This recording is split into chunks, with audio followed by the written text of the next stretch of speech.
السلام علیکم دوستوں، welcome back to our channel find Urdu.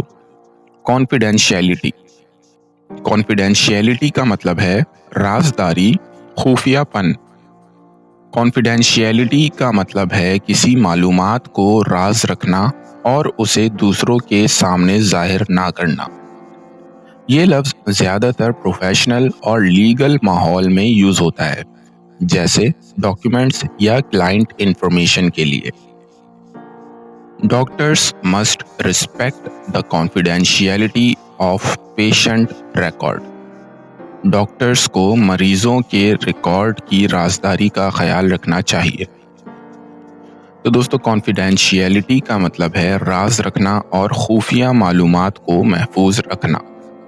امید ہے اب آپ کو کانفیڈینشیلٹی کا مطلب سمجھ میں آ گیا ہوگا۔ ملتے ہیں نیکسٹ ویڈیو میں، شکریہ۔